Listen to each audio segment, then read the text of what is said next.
Lo que nadie sabe es que yo fui alumno del Departamento de Estudio Humanístico y postulé en diciembre del 73, junto con un tipo que yo conocía y con el cual había hecho muchos trabajos, que era Carlos Flores del Pino. Y ahí nos presentamos, quedamos, entonces las clases empezaron en marzo. Pero los que hicieron como las pruebas de admisión eran Marchand y Ronald Kay. Y en ese ambiente, en diciembre del 73, los tipos no eran para nada simpáticos. Más bien indolentes,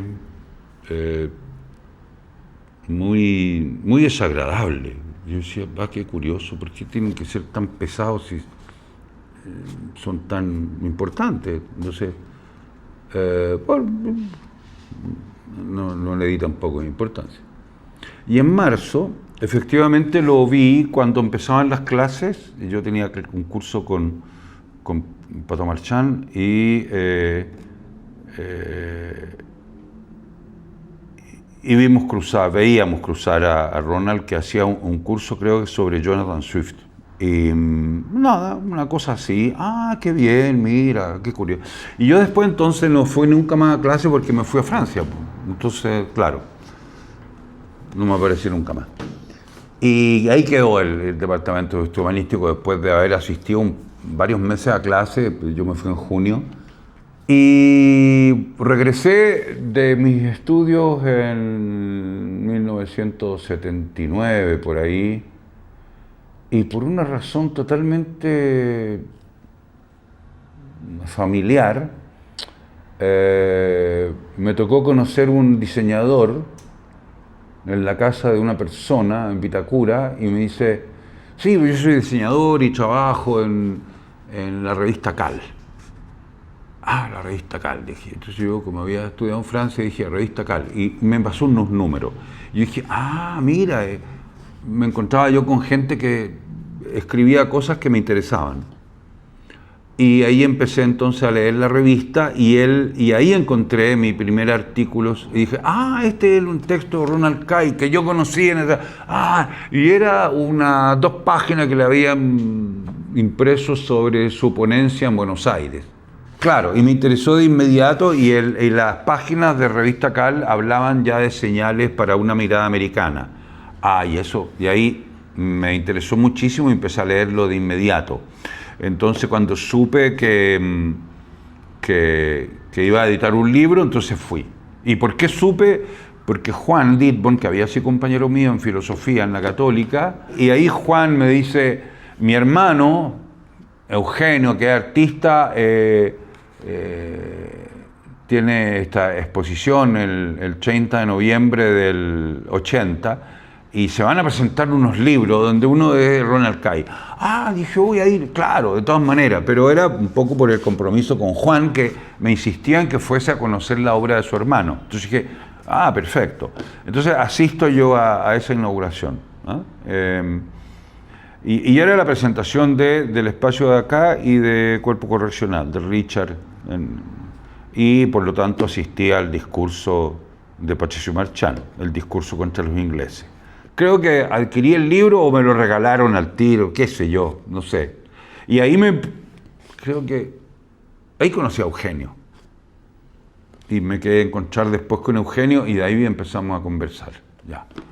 Entonces, por ahí debo haber adquirido yo mismo, o Eugenio me lo regaló, del espacio de acá. Me impresionó muy buenamente, porque yo ya había empezado a leer en Francia a Walter Benjamin en una edición de Poche, y me parecía normal leerlo y normal lo que decía, para mí. Yo no conocía la obra, yo no me dedicaba a las artes visuales ni nada, mi terreno era otro. Y me interesó muchísimo la obra de Dittborn. Obviamente entonces leí con mucha atención del espacio de acá. Libro que después durante la dictadura cité y expuse cada vez que pude los cursos que yo hacía en los miserables institutos en que uno hizo clase. es un libro que formaba parte como de mi bibliografía básica. Ya. Y yo no lo conocía personalmente. Entonces fue a propósito de un encuentro que hubo en la CEPAL y yo fui. Fui con Richard y Lepe, que me llevaron para allá. A ellos les interesaba ir por una cosa en particular. El tema era que Dittborn no se presentaba y él tenía una astucia que era la de hacer llegar algo. Entonces, en ese momento hizo llegar, porque lo voy a repetir después, muchas veces, hizo llegar lo que vimos en la cumbre del Corona, el video,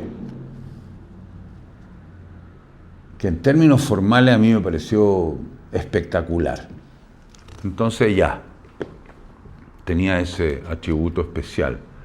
Y Carlos Flores había sido invitado por la Constanza algo, que creo que organizaba unos cineclubes en la CEPAL. Había sido invitado a presentar El Estado soy yo, un video. Entonces había 2 presentaciones. Y una tercera presentación en ese momento. Era Ronald Kay presentando lo que vimos en la cumbre del Corona. Empieza a hablar. Y nunca he visto a un tipo enredarse más en algo que, como yo ya lo había empezado a leer, me parecía que había maneras más simples de expresar lo que él quería decir. Y lo que quería decir era, en el fondo, todo lo que van a ver o la obra de Dittborn, mire, es que todo esto habría que entenderlo como empieza a hablar de Laura, de Walter Benjamin, y empieza a hablar del texto sobre la reproducción mecánica, de la obra de arte y todo, que eran textos que yo había ya leído pues, hacía mucho tiempo. Entonces yo decía, pero ¿y por qué se complica tanto? Pero estaba muy nervioso. Y dentro de esa ineptitud expresiva, y sin embargo decía para mí cosas muy interesantes, muy importantes, había un tono de desprecio por algunas personas que estaban ahí. Y hay un momento en que Ronald dice, por ejemplo, sobre el video de Dittborn, que es un video construido,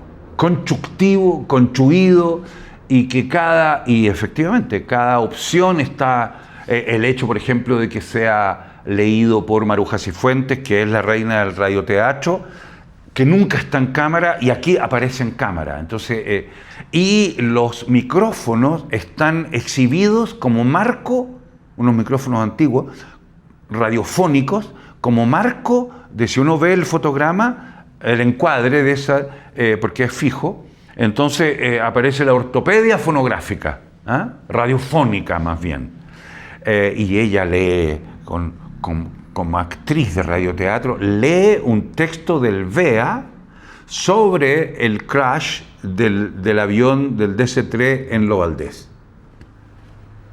Entonces yo dije, esto es fantástico. ¿Por qué? Porque en el fondo era la noción de crash, de algo que no alcanzó a decoller, a despegar, y que iba en el despegue y se choca, digamos, y se destruye, y que era una cosa que trabajaba con Fostel, el decollage, el collage. Yo decía, está buena esta, está buena.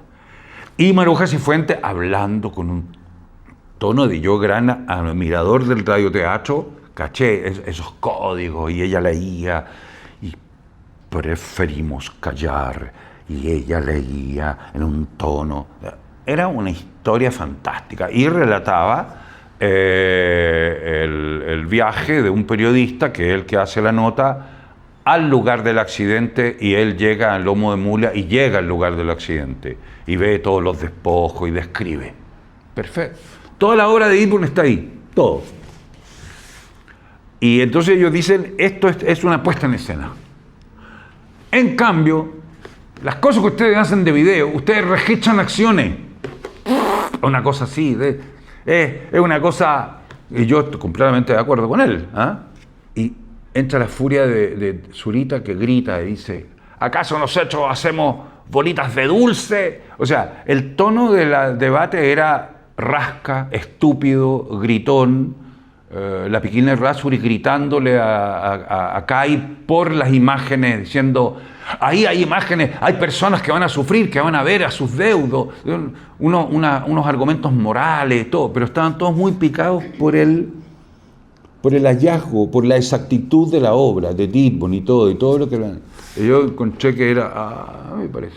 Entonces ahí vi cómo estaba la saña del espacio de gente que yo no conocía. Yo no conocía a Zurita ni a El Tit, los sabía de nombre, obviamente, como cualquier buen lector. Creo que soy un buen lector de la coyuntura, entonces los conocía y desde ese momento nunca los respeté. Así de simple. Me parecieron banales, medio torpes, mafiosos, matones, ya, y nunca me interesaron. Otra cosa es la obra de Raúl y todo, me parece lo más respetable y todo, pero gran obra, todo. Pero por otro lado, esos marxistas vulgares andaban circulando con unos textos de Fred Forrest, donde había un arte sociológico, donde había otro texto de Willem Flusser. Entonces yo encontré una gran connivencia teórica entre el texto de Flusser y el de Ronald en esa época. Después yo descubrí que había unas trazas de Krakauer en Ronald y que nunca mencionó, y caché que era un tipo que manejaba un caudal de información muy contemporáneo y que aquí en Santiago no manejaban. Entonces yo creo que él tenía esa especie de soberbia de decir, estos gallos no entienden algo que es evidente, que yo he leído, que existe, sobre esto se debate en otro lugar, y tengo que andar explicando la ABC. Bueno, me daba esa sensación. Entonces dije, esto es... Y eso me indicó un poco el tipo de gente y el tipo de escena con el que yo me iba a enfrentar por el solo hecho de conocerlo. Mi primer conocimiento de Kai fue el conocimiento de la escena y de lo que me horrorizó en términos de esto es, y ahí me preparé, esto es lo que yo debo enfrentar. Y efectivamente lo enfrenté. Yo diría que al día de hoy, si yo me hubiese podido abstener de conocer a esa gente, lo hubiese preferido. Y ahí, entonces, y ahí Kai se fue. Y dio un pequeño seminario sobre Walter Benjamin en el Goethe, al cual asistió, no sé, muy poca gente. Yo no podía ir porque yo trabajaba. Y supe que lo cargaron, lo molestaban. Pero había un grupo en particular que eran de semióticos del cine, que detestaban a Kai por su discurso.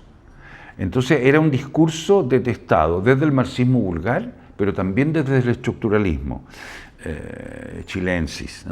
Si bien yo sabía que con Eugenio ellos tenían una experiencia de lectura de Lévi-Strauss entre medio. Entonces creo que me interesaron esta relación de escritura y de producción por los haces de relaciones que planteaban. Entonces, siempre me parecía esto de que variaciones ornamentales estuviera metido entre medio y el verso de Ronald sobre el gesto deliberadamente crudo que delata la expertise del retocador, del matarife o del retocador profesional.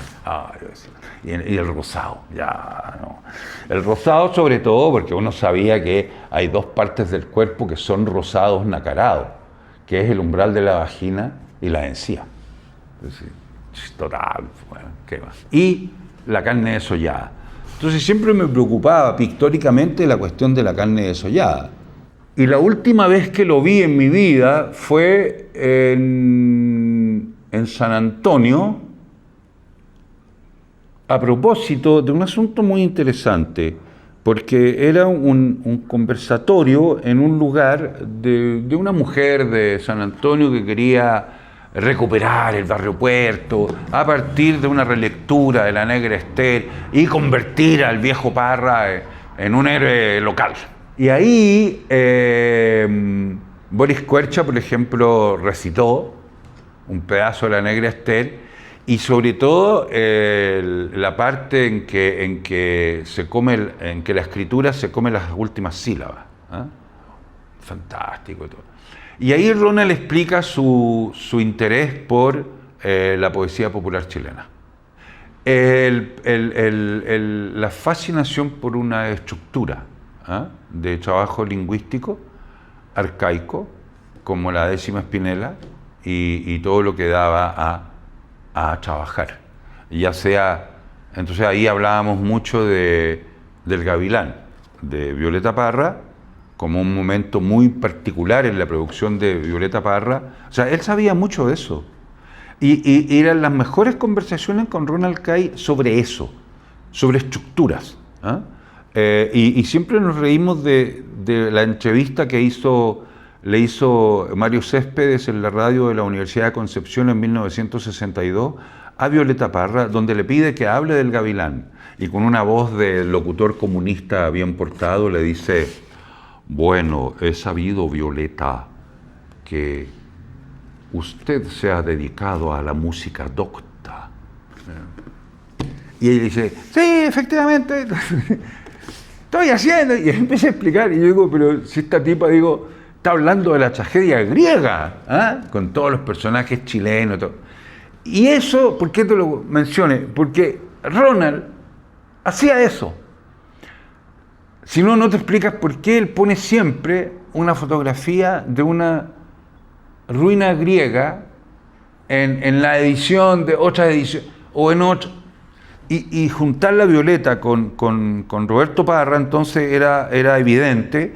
Y ahí Ronald me dice: y yo cometí el error en el año tanto, o sea, como en los 60, 70, de haber publicado a Roberto Parra unos textos, unas cuecas seguramente, en que yo intenté modificarle, arreglárlelo. ¿Cómo pude? Dice.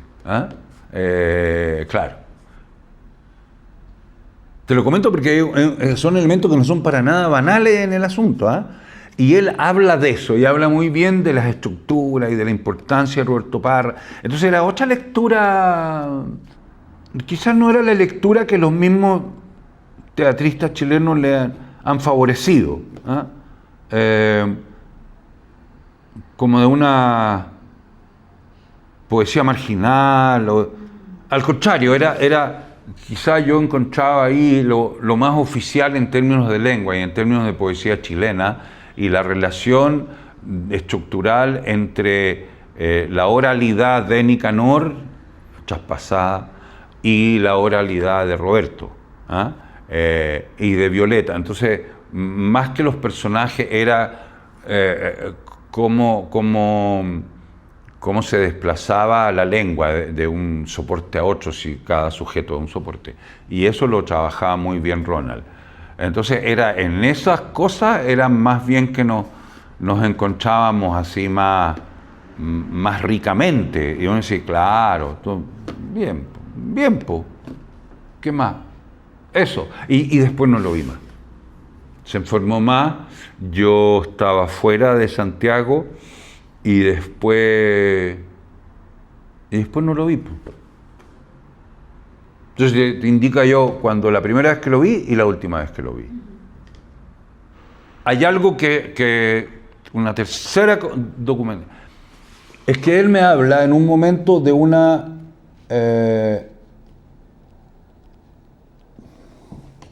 fotógrafa alemana, una viejecita. Leonore Mau. Exacto.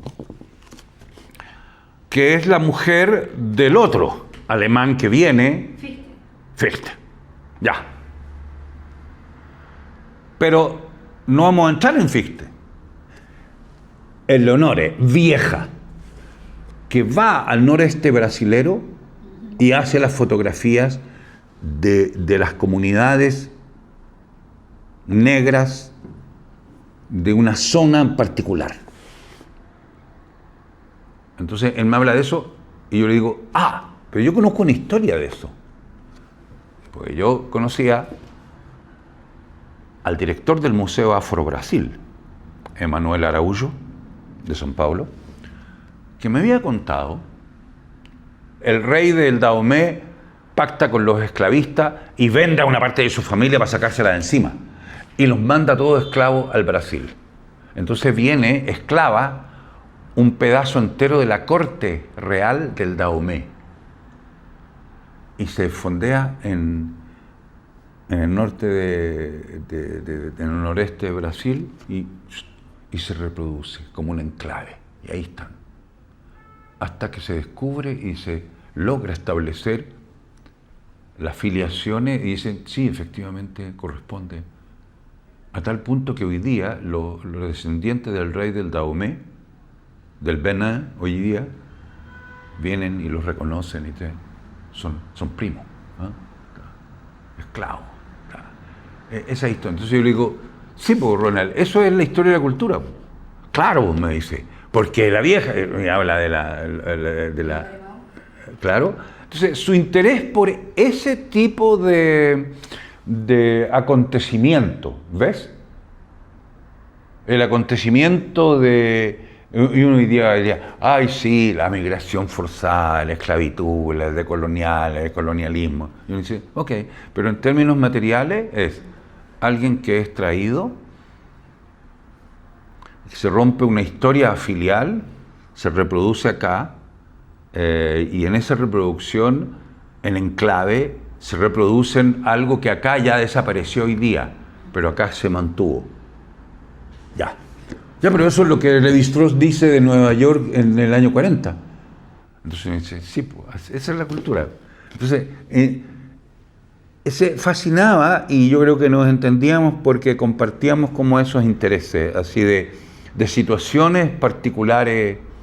Y creo que esas cosas se encuentran en la obra gráfica de Titbol, de algún modo. Yo creo que habría que traducir la tesis que hizo Ronald, y la tesis es sobre Balzac y sobre las ilusiones perdidas. Otro cae. Y las ilusiones perdidas, ¿de qué trata? Es que ahí viene el otro punto. Porque no es. ¿Y por qué lo hace sobre las ilusiones perdidas? Porque el primer. Es que a mí me pasó una cosa muy graciosa con las ilusiones perdidas, porque yo no la había leído. Uno lee Balzac, pero no todo Balzac, pues tampoco. Pero eso yo no lo había leído.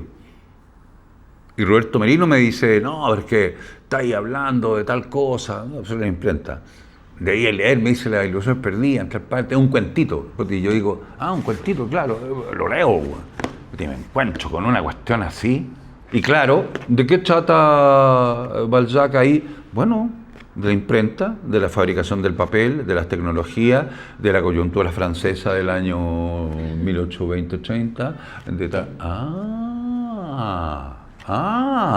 Entonces, es otra erudición.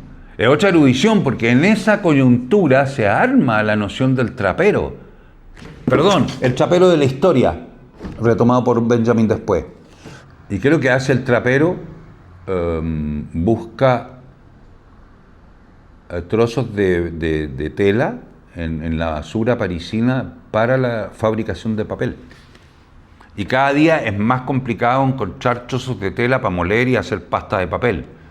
Entonces se necesita un procedimiento que permita fabricar papel a menor costo, y porque están apareciendo los diarios y las rotativas y todo. Entonces hay un problema y una coyuntura tecnológica con la invención de un nuevo tipo de papel. Y ese es el tema de la novela. O sea, es una novela tecnológica. Entonces me pareció que es un CAI completamente inexplorado, mucho más interesante que el CAI del espacio de acá, por decirte. Pero exagero sin duda, pero efectivamente, si hubiese algo que trabajar sobre eso, claro, pero para eso hay que saber alemán, y para eso hay un gran proyecto de alguien que traduzca el asunto, y yo creo que sería un gran proyecto de hacer traducir eso, meterse con los alemanes, que paguen la traducción, se busca la editorial, eso es un trabajo. En Chile no hay un intelectual de origen alemán que haya tenido tanta influencia como Ronald Kay en la escena chilena contemporánea.